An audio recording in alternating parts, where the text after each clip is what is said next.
నమస్తే, welcome to Sakshi cinema. మనతో పాటు ఉన్నారు వెర్సటైల్ డైరెక్టర్ గుణశేఖర్ గారు. సార్, ముందుగా మీకు జన్మదిన శుభాకాంక్షలు. సార్, రీసెంట్గా మీరు తీసిన యూఫోరియా ఓటీటీలో చాలా పెద్ద సక్సెస్ అయింది. అక్కడ యూత్ నుంచి ఫ్యామిలీస్ వరకు అందరూ దాన్ని పెద్ద ఎత్తున ఆదరిస్తున్నారు. ఎలా అనిపిస్తుంది? చాలా హ్యాపీ అండి. ఎందుకంటే చాలామంది సినిమా ఇప్పుడు ఓటీటీలో చూసిన వాళ్ళు ప్రత్యేకంగా వాళ్ళు సెల్ఫీ వీడియోలు పెడుతున్నారు ఇన్స్టా స్టోరీల్లో.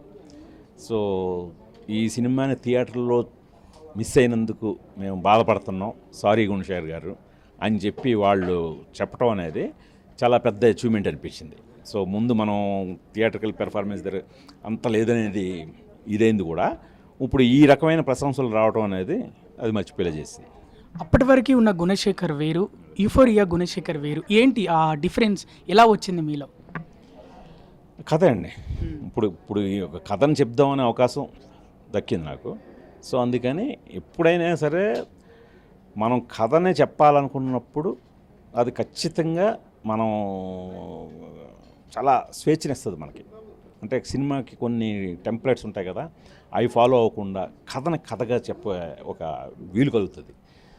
అది ఇవ్వటమే నాకు చాలా గొప్ప ఇది అనిపించింది. సో అందువల్ల యూఫోరియా అలా రాయగలిగాను. అలాగే సార్, యూఫోరియా లాంటి స్టోరీ ఓరియంటెడ్ మూవీస్ మన తెలుగు రాష్ట్రాల్లో థియేటర్స్లో పెద్దగా ఆడవని మీరు నమ్ముతున్నారా? ఎందుకు ఆడతాయి, ఖచ్చితంగా ఆడతాయి. మనం ఏంటంటే ఇప్పుడు టోటల్గా థియేటర్కల్ పెర్ఫార్మెన్స్ నా ఒక్క సినిమానే కాదు కదా, చాలా సినిమాలకి కూడా అంత బాగాలేదు. సో జనాలు థియేటర్లకి రావటం అనేది తగ్గించారు. సో మళ్ళీ థియేటర్లకి జనాలు అలవాటు పడినప్పుడు యూఫోరియా లాంటిది డెఫినెట్గా థియేటర్లో కూడా సక్సెస్ అవుతుంది.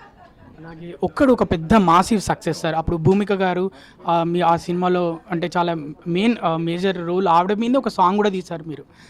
హీరో కనిపిస్తాడు భూమిక. అలాంటిది ఇప్పుడు భూమిక గారు యూఫోరియా సక్సెస్ గురించి మీతో మాట్లాడారా సార్? ఎప్పుడు టచ్లో ఉన్నాం కదా. అంటే ఏమంటున్నారు ఆవిడ? ఏమండి, హ్యాపీ. ఆవిడకి గదర్ అవార్డు వచ్చింది, బెస్ట్ సపోర్టింగ్ యాక్ట్రెస్. నాకు బెస్ట్ స్టోరీ రైటర్ అవార్డు వచ్చింది. ఆ సందర్భం కలుసుకున్నాం. ఆవిడకి విపరీతమైన ప్రశంసలు, అవార్డులు అన్నీ దక్కుతున్నాయి. ఆవిడ వెరీ హ్యాపీ.